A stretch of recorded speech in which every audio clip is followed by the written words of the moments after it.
Welcome to Sunday Springboard with Melanie and Kimberlyn Coaching, where we help women recover from and flourish after stress and trauma. I'm so glad to be here with you today. How many of you feel stressed? Hopefully not. Hopefully you're having a great day today, but I'm sure that sometimes you do feel stressed. And we have been living in stressful times. We are still continuing to work on our series on stress and trauma. Let me share my screen with you.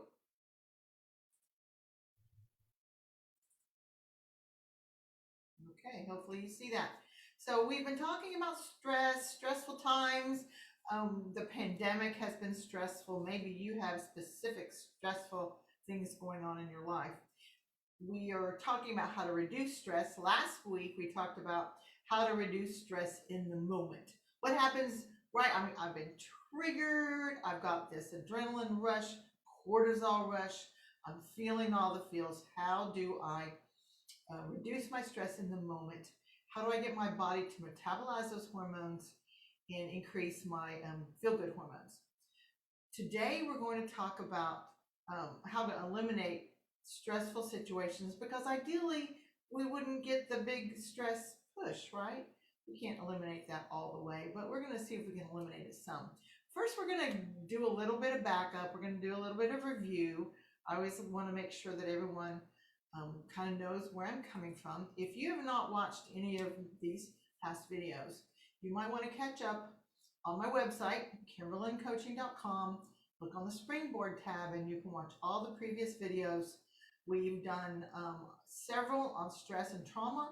I've done several on change, and they both kind of just work together and mesh together. So I've gone back to stress and trauma again, and let's just remind ourselves what we're talking about. Trauma is when the body is put under stress, and when our brain thinks we're in danger, which is what happens when we're stressed, our brain pours a bunch of hormones that we call the fiery cocktail, about 30 of them. The main ones are cortisol, adrenaline, noradrenaline. They make us have all these different feelings, anger. Our brains are foggy. We can't focus. We may feel tension, tightness, feel nerves on the outside of your body. You either want to fight, you want to flee, or you may end up wanting to freeze. And then we also have the feel-good hormones, which are dopamine, oxytocin, serotonin, and endorphin. These make you feel happy, make you feel social, make you feel like you can handle life. And so when you get these fiery cocktail of hormones, not only do they cause a lot of activation in your upper body, in your emotions, it also decreases your feel-good hormones. So what we're trying to do to reduce stress is two things. We're trying to get our body to metabolize the they're actually dangerous. They're actually harmful to your body if you have them for a long amount of time. So we're trying to get our body to get rid of the harmful ones and get more of the good ones. So as we talked about last time, we've got the different metaphors for our regulated body is what we call it when we are calm, when we don't have all these feelings, all the physiological symptoms of having the hormones pouring through our body. So Bruce Banner, we're regulated. Hulk is unregulated. Unicorn versus dragon. Einstein versus Frankenstein. So if you're in your Hulk or your dragon or your Frankenstein brain, you can't think clearly, you can't make goals clearly, you can't concentrate, you're activated. When you are Bruce Banner or Einstein, then you're calm and rational and you can make plans and you can follow through on your goals. So that is what our goal is going to be, is to try to have us be in a regulated state more often than not. So trauma, as we said before, is not just one major traumatic event, though it can be, but trauma is an overwhelming demand placed upon our physiological human system. And this is caused by stress. Stress is a state of mental or emotional strain or tension resulting from adverse or very demanding circumstances.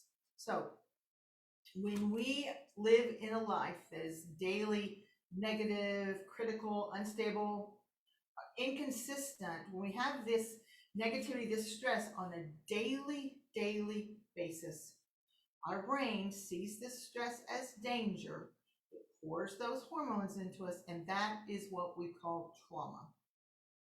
When this happens to you on a daily basis, it can become toxic and harmful to your bodies. Now, we're talking today about eliminating stressful situations. Do we want, well, for one, we cannot eliminate all stressful situations. And do we want to? No, we do not. There are three kinds of stress: positive, tolerable, and toxic. So, positive stress, think about this. Positive stress is when you do something out of your comfort zone. So, this could happen anytime you're trying to grow. Maybe you're doing a speech in front of people. Maybe you're having a job interview. Maybe you're riding a roller coaster. You feel that rush, right? Picture yourself and remember yourself in some of these situations. So the roller coaster, that's definitely stressful. Definitely get that rush. But is that negative stress? Well, for some people that is, and they're going to say no more roller coasters. People like me, I love the roller coaster, but now would I want that level of activation constantly daily? No. So positive stress doesn't happen all the time. It's infrequent, it's a normal stress, and it's a good stress, but it's short-lived. Short-lived. Like I said, anytime, like say maybe you're going to a party with people you don't really know. So you're stressed till you get there. Once you start making friends, then you feel better and that stress is lowered. So positive stress is good. This happens as you're growing and changing and reaching out into the world. Tolerable stress. So tolerable stress is not comfortable. We don't enjoy it, but we can deal with it. We do get more of a biochemical response. This does affect our bodies more than the first one. The positive one, you probably get it and it goes away quickly. This medium stress is going to last a little longer, feel a little stronger. And maybe it's a situation like, so maybe at your work, maybe it's stressful. Maybe you've got a project that's due and you're having trouble getting it done on time, and you feel stressed with it, but it's tolerable.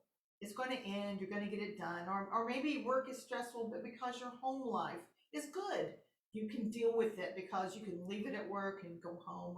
Or maybe home is stressful, but you have people to support you and you have ways of tolerating these things. So the middle stress that's tolerable, it's not fun, but either we have found ways around it or it's short-lived enough that we can deal with it and it's not harming us that much.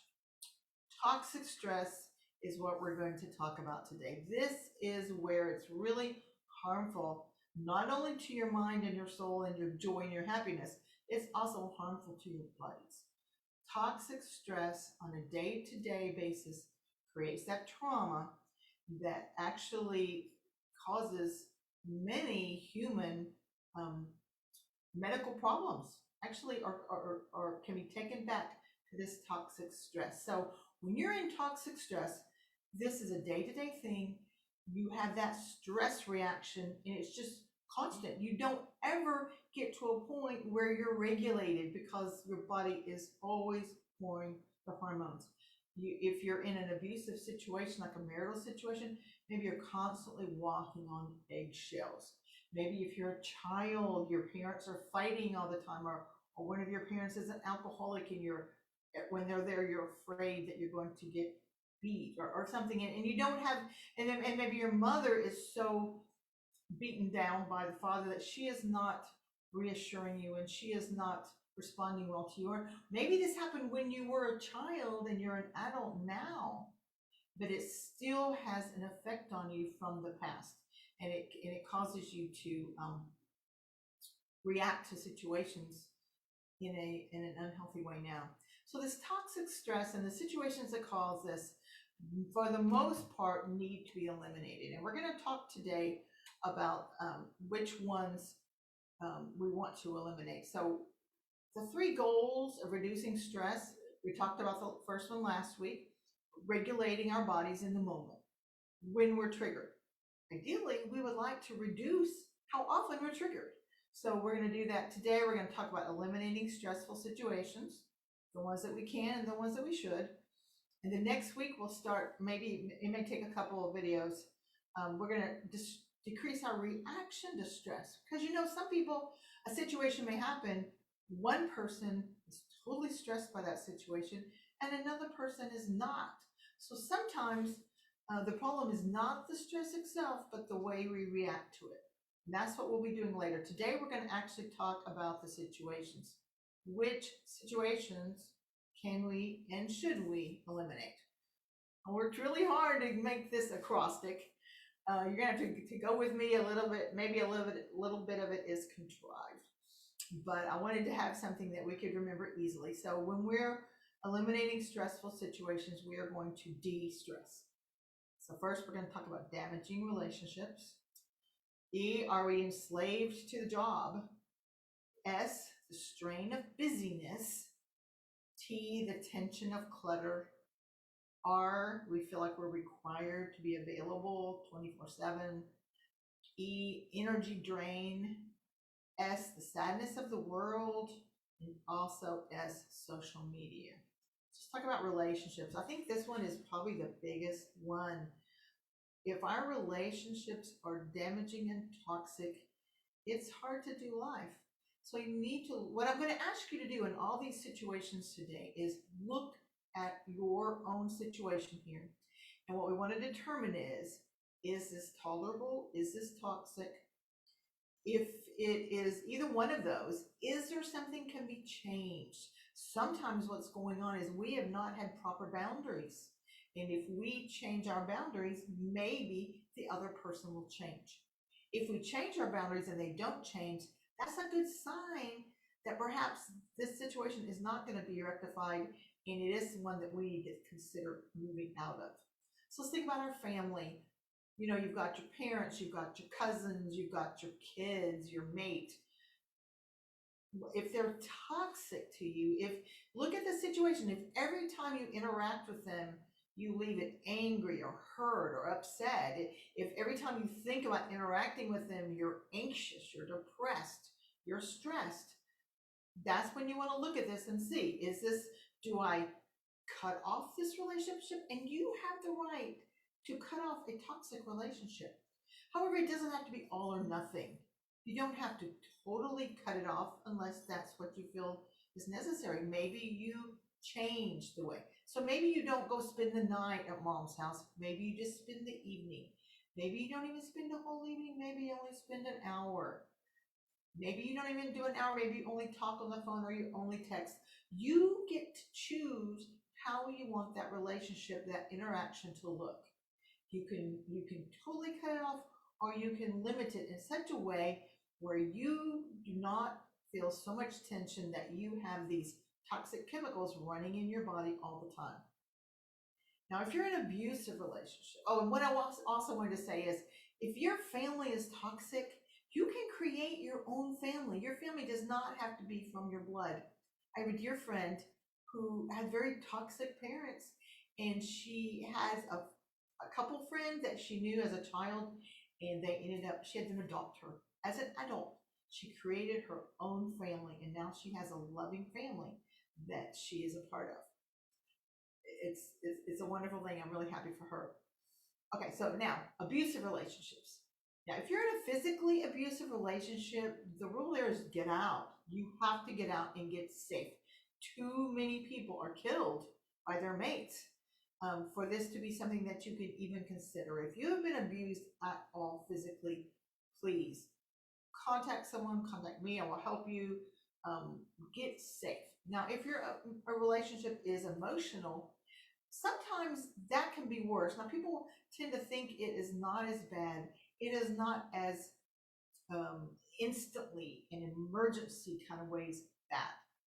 But an emotionally abusive relationship in the long run can be just as damaging to you. Many times because the person being abused doesn't realize it. They feel like they're going crazy. They feel like they're making too much of it. They're overreacting. So many different ways that you can try to tell yourself that you're not being emotionally abused. Again, a good thing to see here is once you notice and you believe you're being emotionally abused, set some boundaries with that person. change some things and see how they react. Tell them how you feel. And if they change, then there's some hope for your relationship. If they just get worse, it's probably a good sign that this relationship is not going to be one that you want to keep. What about an addictive relationship? I know people who have stayed married successfully in addictive relationships. I've seen them give an ultimatum and the person got sober. I've seen them give ultimatums and they didn't, and I've seen people leave. It's up to you, but if you are dealing with it and you're trying to figure out, do I leave? Do I stay? How do I deal with this? Al Anon is a wonderful support group that can help you learn about yourself. It's about learning about yourself because so many times there's something in us that makes us attract abusive people or addicted people or narcissists because we're empaths, because we're codependent, because we're naive or needy and we just let go of the red flags. There's usually always something that we need to look at in ourselves to see how to get out of this relationship and not get into another one of the same kind. What about your relationship is just unhappy? You're married, they're not abusive, but you're just are not getting along. Take a look at it. Maybe y'all are both just kind of going along and you're just um, settling for this unhappy relationship. Take action and do some counseling. Take some action to help you decide, is this something we can work on and we can get better? Don't just sit there in the muck and in the yuck because this is harmful to your body when you have these hormones. I'm saying this over and over, I know, but hopefully you're getting this concept. It's not just something that makes us unhappy, it actually damages our body. And the last one I'm thinking of here is people that just take. You have some friends that it's not a mutually beneficial relationship. They just want you to help them. They just want to talk about themselves. They never ask you about you. They drain you. I've heard them called soul suckers. You have friends, they're not true friends and they're soul suckers. Look at that. Decide, what do I want to do here? Again, it doesn't have to be all or nothing. It can be. You can totally cut them out. Or you can set up some boundaries with them or with your own self. I will not talk with them. I will not go to their house. They can text me or whatever. But find a way that you do not allow them to be a soul sucker for you. Okay, the job. Are you enslaved to the job? Do you really have to be? There are so many different things to think about here. What about your relationship with your boss? How does your boss treat you? How does he think about you, he or she? What about your coworkers? How are your relationships with them? Are they positive or are they negative? What about your job itself?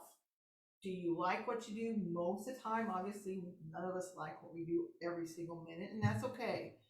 But do you mostly like it? Do you mostly enjoy what you're doing? Your pay? Do you feel like you're getting paid at least a decent amount for what you're working, or are you killing yourself and you're getting very little pay? What about your firm environment? Is it affirming? Do they appreciate you? Do they honor hard work? Are they racist? Are they sexist? Is it a situation where you can feel like you can grow and be healthy, or is it a situation where you feel like you're being put down all the time? Also, what is your attitude towards your job? Do you feel like you have to put in way more hours to get something done than other people do? When most people cut off at working time, but you feel like you have to work on into the night, how true is it that you actually need to do this? Sometimes your company may be demanding, but a lot of times we're demanding it of ourselves. It's not really the company. So again, look at all these different parts to your job and decide, is this tolerable? Is it toxic? Can I make changes? Can I change the way I'm doing? Can I set boundaries? Do I need to start looking for a new job? Okay. The strain of busyness. What does everybody say when you ask them how they're doing? I don't know about you, but and I say the same thing. How you doing? I'm good. Busy. I'm busy. How are you? I'm busy. We're all busy. Busy, busy, busy. Now, it's okay to be busy if you like being busy and if you're doing the things that you like to do. But I'm asking you to look at the things that you're doing and see what is your motivation. Are these things that you're doing because you feel like you have to do them? Is this your responsibility? Are you doing this because you can't say no? Are you doing this because someone's going to get mad at you if you don't do it? Look at what you're doing. If there's some things that are not causing you joy and it's your own, you thinking you have to do it when you don't, think about cutting it out. Think about changing it. We got things like your job, housework, keeping your house up, church activities, your children's activities, school, sports, after school things, um, community activities, time for fun. Obviously, some of this busyness has been changed with COVID and times, but we've still found ways to be busy or too busy. Make sure that you're taking time to take care of yourself and nurture yourself, and also to have some fun. So basically, look at your motivation. Look at the things you're doing. Am I enjoying these things? Am I doing these because they're beneficial to me? Or are they causing me stress? Now, clutter, tension of clutter. Is your house too messy? Your desk, your car? Now, we all have different levels of comfort with clutter. Some people can have a super messy house and it doesn't bother them. Some people have to have a super clean house and it bothers them to have any tiny bit of clutter. But if your house is messed up to the degree that you waste time because you can't find things, because maybe you missed paying a bill because it was in that big stack of mail that you just keep pouring down on your bar. Or maybe you can't find your keys because they got dropped into the pile of clothing, or different things. If you're wasting time and losing time and stressing yourself out because you're looking for things because things are too messy, then this is something you should look at. Another thing is, if you sit down at your desk, at your table or your couch, and you look around and go, oh, I can't stand this. This is me. I do this at my desk. I can't stand this. It's too messy. I can't work well because it's so messy. But if you just let that go on day after day after day, you're getting stressed. So if you're in this situation and if you need a certain amount of cleanness, but you don't have it, think about how to start doing that. Now, if your house is or your desk is so messy that you're at this point, it's probably going to be overwhelming to think about cleaning it up. So you got to take a little bit at a time. Maybe this chair, maybe that table, maybe that drawer, maybe this room. Maybe you get a friend to help you. You help me clean, then I'll help you clean. Maybe you need some accountability.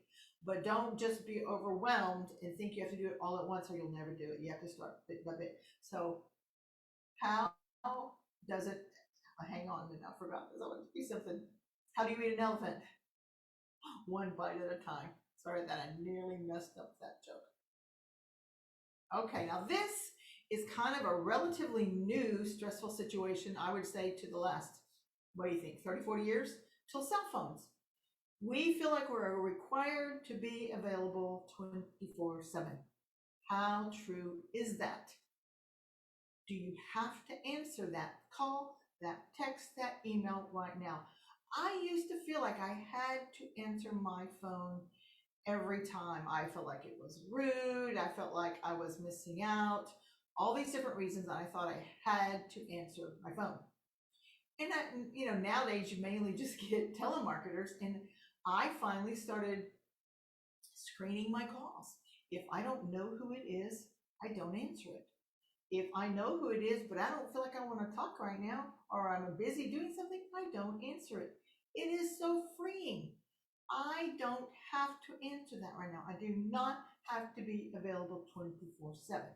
Now, I am pretty available. Most people who need to get a hold of me get hold of me pretty carefully, but I don't feel like I have to like I used to. What about if you're in a situation that you've left, an abusive situation, and that person is still texting you and messaging you and emailing you and calling you, and you are getting stressed all the time because of the interaction that you're having that you don't really need to have? Can you block them? Probably telling them not to do it is not going to work. You're going to have to block them. Or can you notice it and just not answer? Whatever it takes to let you be in control of your own life. Now, if you have children and you have to work back and forth with that, there are actually some apps and some ways that you can work it out where you can get the necessary interaction done without the extra. So think about that. Now, what about if you actually set some no phone zones or some no phone times? If you have a family, separate time at the table, no phones. If you have problems at night, staying on your phone too long or being stressed there, you're not going to do the phone after 9 o'clock or 10 o'clock or whatever. Whatever works for you. But again, notice how often these things stress you out. If they don't stress you out, that's fine. Stay like you are. All we're trying to do is find out what things we need to change, what things we need to eliminate, what things are fine as they are. So here's one: energy drain. This is not a situation, these next few are more like, how do we have ourselves at the optimal state to where we actually start off baseline before we hit any stressful situations. If our body, mind, and spirit is not optimal, then we're at a lower level before we even hit the stress. So we're not starting on a level playing ground. So let's make sure these parts of our body, soul, and mind are doing the best we can do. So sleep and rest. If you're tired, you're always going to get stressed out faster, right? Healthy food. I'm not saying you have to go be on the totally healthy food every minute of every day, but what foods make you feel good? Eat some fruits and vegetables. Eat some protein. Eat whatever makes your body feel good and feel energized, and doesn't make, if it makes you feel bad and slow and sluggish, it's okay to do it every now and then if it's something you want to eat, but you don't want to do it all the time because you want to feel good. Movement. Our bodies love to move. Our brains love for our body to move. Move in a way that you enjoy. If you want to do a hard CrossFit workout, go for it. If you just want to do some stretching, you want to walk the dogs, I love to put the line dancing on the YouTube and get out there and do some line dancing. These are things that help us increase those feel-good hormones we talked about earlier and helps your body just feel good. Learning new things. So up until a couple years ago, I thought I knew just about everything that I needed to know. I didn't think I knew everything. I just felt like I knew everything I needed to know. And then I started on this life coaching journey and I realized how much is out there. There is so much wonderful, exciting, fascinating things to learn. And when you learn, your brain is stimulated, your mind is stimulated, your brain loves to learn new things. This will help you stay young longer. This will help you stay away from dementia and Alzheimer's. This will help you feel happy. Every time your brain is learning these new things and making new connections, it is just helping your body be less stressed. Practice your faith. As a Christian, there are many things that I do that help me be ready for the day. I can pray, read my Bible, praise and worship music, talking with other Christians, church services, many things like that that are so helpful to me. And whatever your faith offers that helps you be less stressed and have yourself, your mind, and your spirit at the best level it can be. Start your morning well. One of the things that's good is just to start off the day saying, it's going to be a great day. Because your brain, once you've said that out loud, your brain is going to try to make that happen. But spend some time in the morning getting yourself started off right, whatever that looks like for you. Here's another thing. There's a lot of bad things out in the world. There's a lot of sad things out in the world. Some of us feel like we have to know every bit of the news. Look at this in your life. How much time do you spend watching and reading the news? How much stress does it produce for you? Maybe if you do a lot of news and you're thinking this could be a problem for you, maybe do a little scale of 1 to 10 before you watch the news. And I feel this amount of stress. I feel a 3. And then you watch it and then you end up at an 8. Obviously, again, it's not bad to get that way every now and then, but if this is a daily thing that you're doing, you're stressing your body out in a way that's harmful for you. So think about how could you limit either how much news you're watching or which kind of news you're watching or whatever it is that's causing you to be stressed. Well, we know we still want to keep informed. how can you, again, be in control of your own life and your own stress? Last one, social media. There are so many different things that people think about social media and so many different things it can be used for. It can be a wonderful thing. When my father passed away about 8 years ago, it was wonderful. We could keep everybody in touch easily without having to contact a bunch of different people. People could comfort us and console us and help us out. I love being in touch with my high school friends. Could never do that before.